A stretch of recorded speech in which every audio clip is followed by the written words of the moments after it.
Todas as famílias felizes são iguais. As infelizes o são cada uma à sua maneira. Quando Tolstói escreveu isso na década de 70 do século XIX, não imaginava que no início do século XXI, nenhuma família, feliz ou infeliz, seria igual à outra.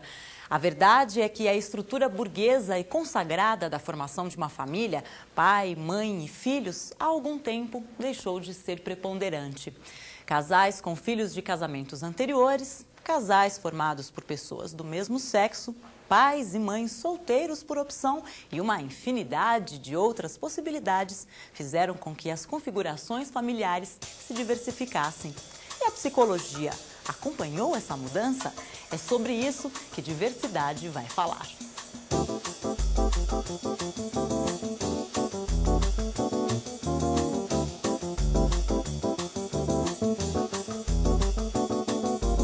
Acompanhe no Diversidade de hoje. A psicóloga Maria de Fátima Araújo fala sobre as transformações da família ao longo da história e de como a psicologia acompanha essas mudanças. As dicas de Odair Furtado para ir um pouco além nesse tema. Marilene Proença entrevista o juiz Eduardo Rezende Melo e o trabalho da psicóloga Maura Fernanda de Castro Cilholia com uma família pouco provável. Vamos começar ouvindo a voz das ruas. Diversidade saiu por São Paulo para perguntar: o que é uma família normal? Família normal? Normal, assim, meio chaparão. Família normal, família que não tem problema, né? Pelo nome disso. Pai, mãe e filho, acho que é mais ou menos por aí. Família unida, pai, filho, mãe, irmão, tio, tia. A minha que não é. Uma família normal é aquela que se compreende, né? Que se dá bem todo dia e sem briga. Família que vive em paz, com dignidade. Não que não tenha problema, todos têm problema, né? Eu acho que uma família normal é composta por pai, Mãe, irmão, tudo unido. Sempre um ajudando o outro. Eu não tenho pai, né?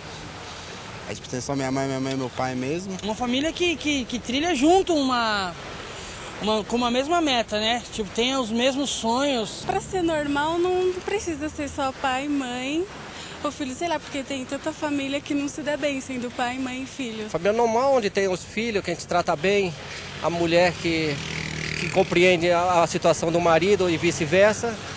Eu acho que é isso. Você acha que isso é comum?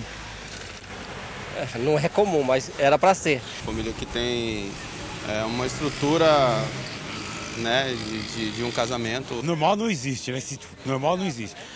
Eu entendo assim, família que se compreende, que trabalham juntos, todos, né? Um compreende o outro, sobrevive do outro, mas normal não tem. Tem família normal, tem família pior. Pai e filhos, educado à moda antiga. É uma família que sabe resolver os seus problemas. A formação da família é que forma a sociedade. Para ser uma família normal, tem que trabalhar junto. É que nem a grande família, né? Briga, vive e continua mesmo beijo e abraço. Quem comenta é Silvia Lezer, graduada em Filosofia pela USP. Silvia fez sua especialização em Psicologia em Paris e seu doutorado em Psicologia Escolar e do Desenvolvimento Humano pela Universidade de São Paulo, onde atualmente é professora titular do Instituto de Psicologia. Entre suas várias publicações, destacamos os artigos Família, Perspectiva Teórica e Observação Factual no livro A Família Contemporânea em Debate, da editora Cortez, e Família, uma incógnita familiar, no livro Família, Conflitos, Reflexões e Intervenções, da editora Casa do Psicólogo. Pelo que eles responderam, você vê que apenas 2 desses que você mostrou é que falam de uma família normal. Eles dizem a família estruturada, tem um deles que diz a família que tem estrutura, tem casamento, é o único que mistura casamento com família. E aquele outro que diz que a educação, a moda antiga, que é uma família, que a família é a base da sociedade, né? Os outros, me parece que tem uma compreensão muito realista da família, né? Realista. Quer dizer, se dar bem, trabalhar junto, família normal não existe, deveria existir, mas não existe, existem poucas. Então, me pareceu, eu pensei que viessem respostas mais comprometidas ideologicamente. Não são, né? Não são. São respostas família com problema, família sem problema. Não existe família sem problema, não é? Mas tem que enfrentar os problemas, trabalhar junto, discutir. Eu achei muito boas as respostas, viu? Eu achei que as pessoas estão vivendo com muito realismo essa questão, não é? Não estão fantasiando, a família deveria ser assim. Eles não estão fantasiando, não. Eles estão dizendo, existe, mas sei lá o que é, né? Se gostar, compreender, vai uma coisa de afeto aí, né? Família sem afeto não é família. Você pode ser casado, você pode morar na mesma casa, não é? Mas se não existe esse laço real entre as pessoas de afeto, o que constitui uma família é o afeto. E eles dizem isso. Conheça agora o trabalho da psicóloga Maura Fernanda de Castro Cilholia em uma iniciativa pública de tratamento de doentes mentais, que mostra que é possível utilizar uma estrutura bem próxima da familiar para substituir a lógica manicomial.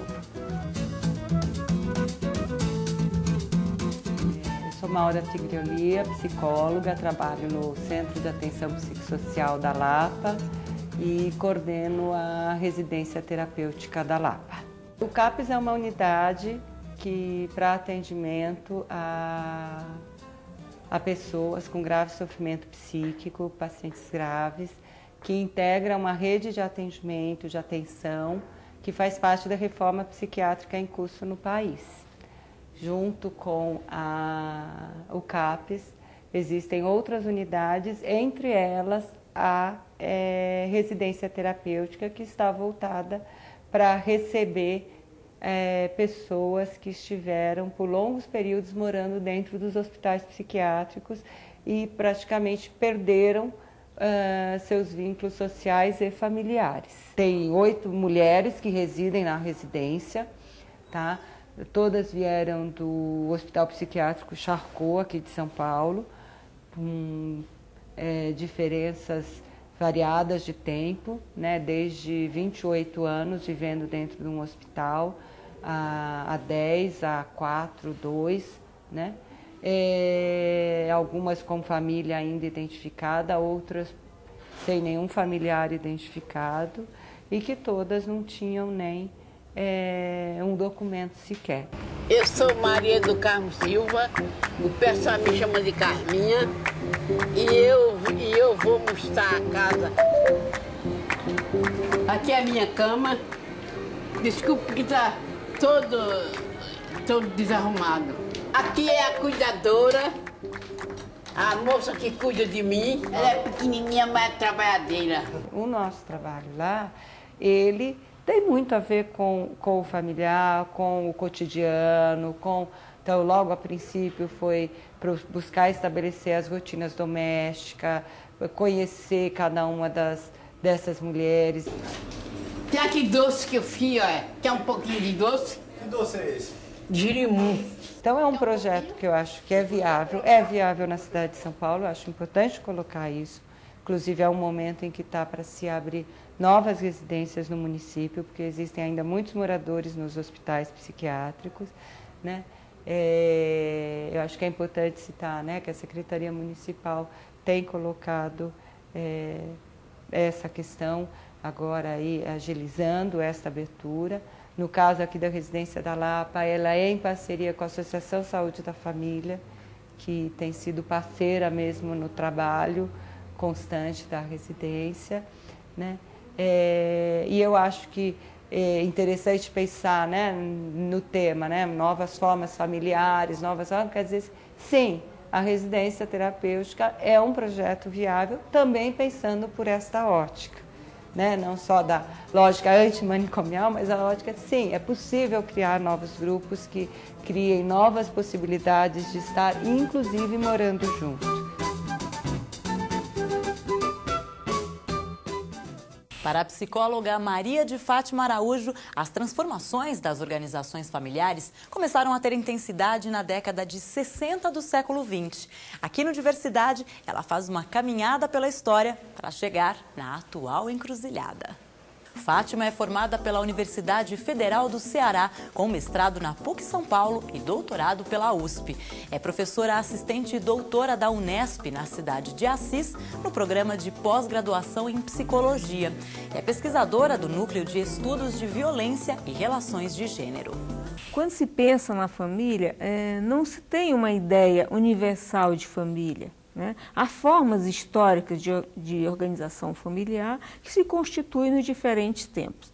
Nesse sentido, a família moderna, que conhecemos hoje como um modelo de família natural, matriz hegemônica da sociedade, aquela família nuclear constituída pelo pai, mãe e filhos, uma família que reúne casamento, amor e sexualidade, é um modelo de família idealizado que predominou até o século XX, né, e começa a mudar principalmente a partir da década de 60, com a revolução de valores que começa a se instalar no mundo em função de grandes transformações sociais, econômicas e culturais que estavam acontecendo.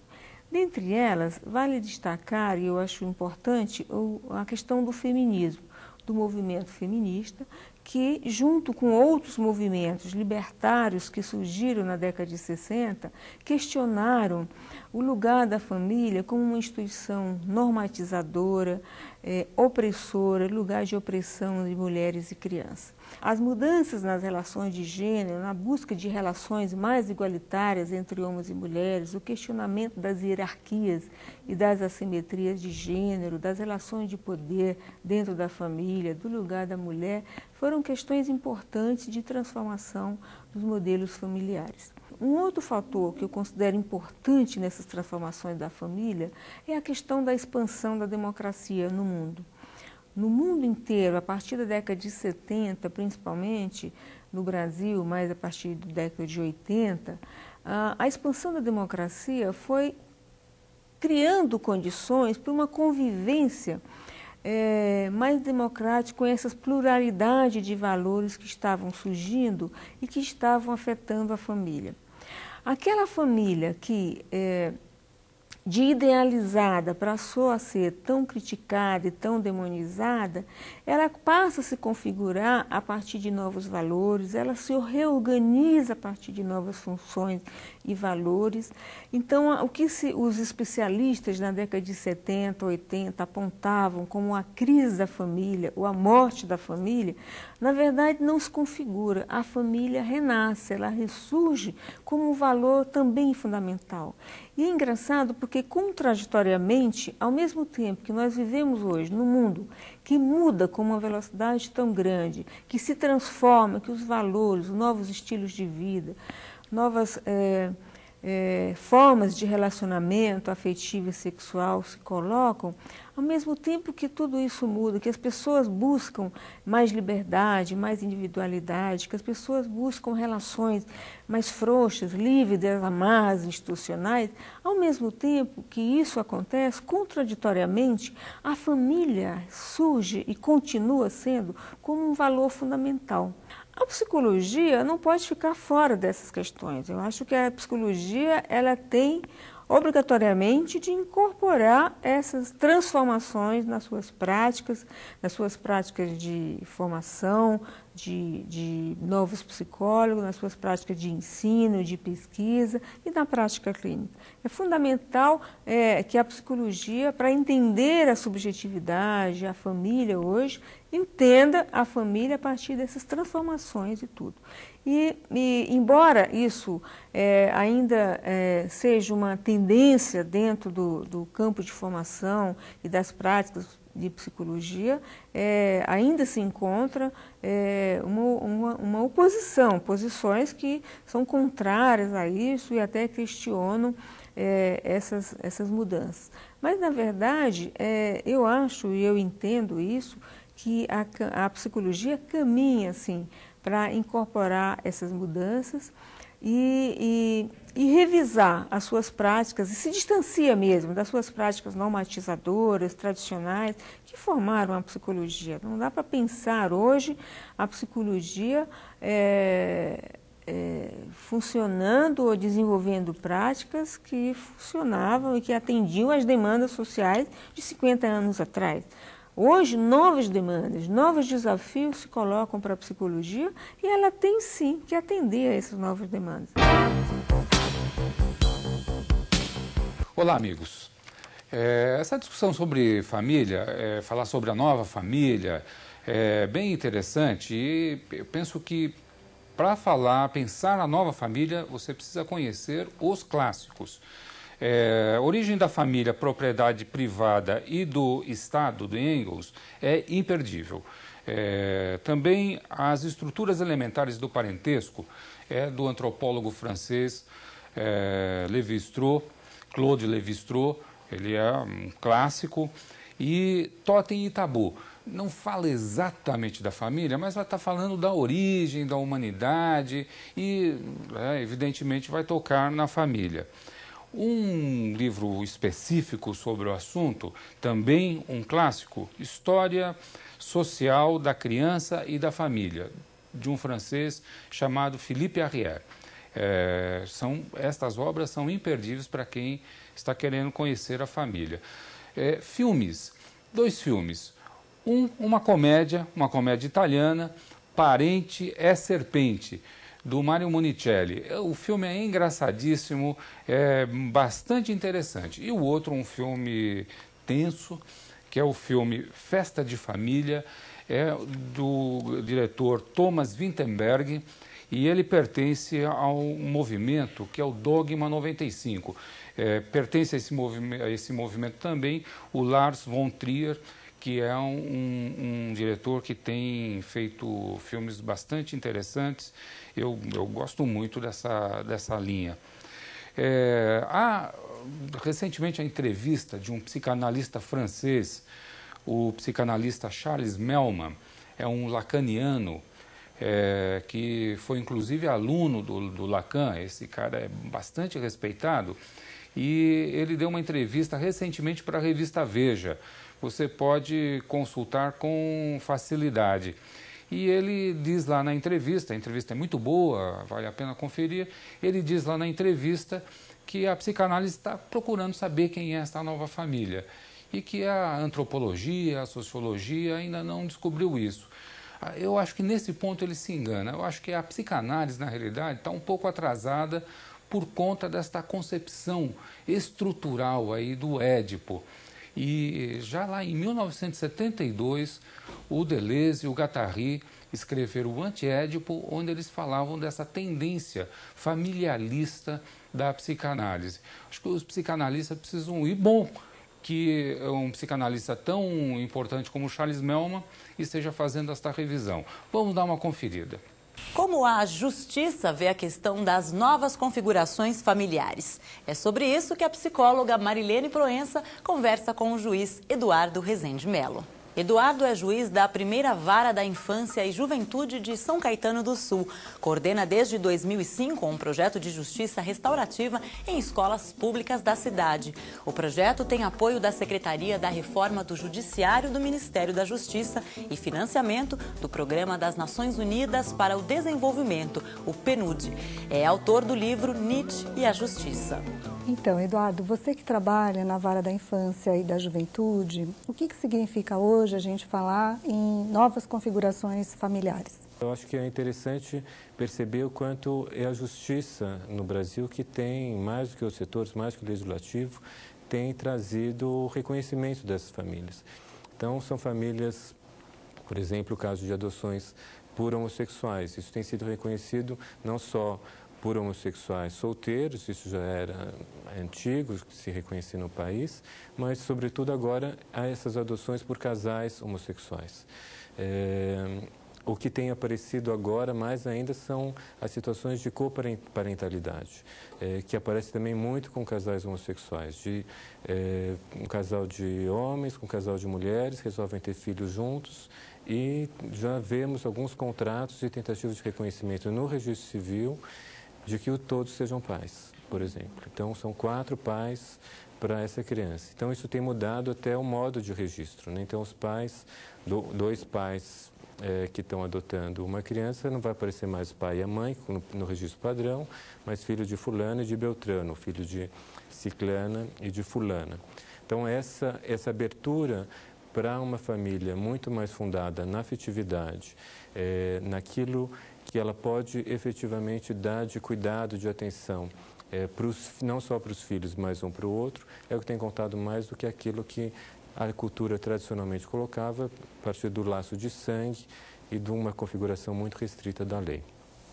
E você vê, Eduardo, assim, no teu trabalho, né, que tipo de casos ou de situações que você considera que sejam mais de vanguarda, né, num certo sentido, ou menos ainda de vanguarda? Quer dizer, como é que você vê esses extremos, né, acontecendo? Tanto, por um lado, a sociedade ainda considerando a família biológica, né, como a única família estruturada, né, e, ao mesmo tempo, a presença dessas novas configurações. Os casos na vara de infância têm trazido muito essa necessidade da gente trabalhar, até nem tanto com esse nome de família, mas a gente fala das redes. A gente fala muito das redes primárias da família ou da criança ou adolescente. Então, pensar são as várias pessoas que podem dar suportes diferenciados para essa criança. Isso aparece com composição de vários tipos de obrigação que essas pessoas podem estar assumindo em relação a essa criança. Porque uma das coisas que a gente tem com família é das pessoas pressuporem que o pai e a mãe têm a obrigação principal e que as outras pessoas, de uma certa forma, estariam liberadas de obrigação. E eu acho que o que tem aparecido é muito essa corresponsabilidade. Você ter várias pessoas que podem estar se responsabilizando ao mesmo tempo, podem ter diferenciações de tipo de responsabilidade em jogo, mas todas elas têm algo por fazer e todas elas podem ser chamadas a assumir esse papel, seja pelas crianças, sejam entre si, para idosos ou entre as próprias relações de adultos entre si. Isso eu acho que é uma novidade, é muito grande no país. Quando a gente olha o número de crianças abrigadas e vê essa limitação, a gente percebe que teria um grande caminho aí pela frente. Eu já não vejo como tão inusitado mais casais homossexuais adotarem, embora isso ainda possa parecer novo para algumas pessoas. Mas a gente tem muitas situações de adoção nesse contexto. E o que a gente tem trabalhado muito é por criar condições de suporte também para esses casais.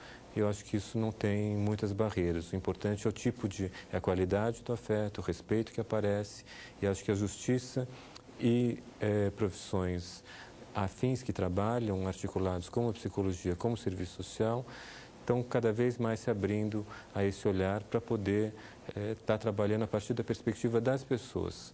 Acho que a grande questão nesse tema é de nós sairmos um pouco do nosso olhar técnico, daquilo que é o possível porque é legal, ou daquilo que é possível porque se enquadra dentro de um modelo teórico, mas ver efetivamente como essas pessoas estão vivendo, se isso tem sido satisfatório para elas, se efetivamente não as coloca numa situação de risco, de desrespeito, e validar isso. Acho que a gente tem que trabalhar numa perspectiva de empoderamento, de reconhecimento, de favorecimento da autonomia. Você está mencionando que na área, né, vamos dizer, jurídica, de uma maneira geral, tem acontecido esse movimento de vanguarda. Como é que você explica, né, que de alguma maneira é uma área que historicamente tem sido mais conservadora do ponto de vista dos seus valores, tenha ampliado, né, a sua visão para que essas novas maneiras de olhar a família também sejam incluídas no interior da formação do próprio profissional? Eu acho que nós temos muitos juízes comprometidos, não só juízes, mas promotores, defensores públicos e advogados, que não estão preocupados só com o caso individual, com o caso concreto. Eles querem encontrar soluções e percebem que essas soluções estão além daquilo que aprenderam nas faculdades, além daquilo que a cultura mais majoritária e hegemônica estabelece. Eu sou presidente de uma associação brasileira nacional de juízes e promotores, agora de defensores públicos, que trabalham com criança e adolescente. Então, nós tentamos pensar muito qual que é o nosso papel do sistema de justiça na garantia desses direitos. E isso se passa sempre por uma perspectiva não só de atuação sistêmica, articulada com outros atores, mas também de questionamento, de crítica desses referenciais que nos são colocados. Eu acho que a infância é muito rica nesse sentido, porque a gente está completando nesse ano 18 anos de estatuto, e foi uma ruptura histórica de pensar, bom, a criança é um objeto que a gente cuida, ela não tem vontade própria, nós adultos temos que dizer o que é bom para ela, para um outro modelo de falar, não, a criança é um sujeito, tem direitos, ela tem que ser ouvida, e, portanto, é toda uma outra configuração, mudou um paradigma de atendimento, de olhar, né, de garantia de direitos. E com a criança, dentro do movimento, a luta pelos direitos de criança é fruto também de uma luta pelos direitos das mulheres, e que entra justamente esses novos papéis familiares. Então, aqueles profissionais que atuam nessa área com comprometimento e que começam a se especializar, vão necessariamente, por essa interlocução com psicólogos, com assistentes sociais, com sociólogos, antropólogos, a ter um outro olhar da criança, da família e das políticas públicas. Ver o papel dessas políticas públicas na garantia desses direitos, que tem que passar por toda essa reconfiguração de lugar de todos esses atores. E daí entra o nosso próprio lugar que tem se reconfigurado, né? De nós repensarmos qual que é o nosso papel e como nós podemos defender de um modo mais efetivo os direitos das pessoas. Se a gente se mantiver num viés muito limitado, por exemplo, essas crianças que estão abrigadas porque faltam pessoas que as queiram, se aparece um casal homossexual que as quer, por que não? E que tenha condições, não vai expô-las em situação de risco, tem afetividade, a identificação com a criança, que razão haveria de não permitir essa adoção? Então, houve toda uma reinterpretação da lei em nome da democracia, em nome da igualdade, que tem permitido isso. Noves fora. Todas as famílias são diferentes entre si, o que não faz com que nenhuma delas deixe de ser família. Diversidade fica por aqui. Até a próxima.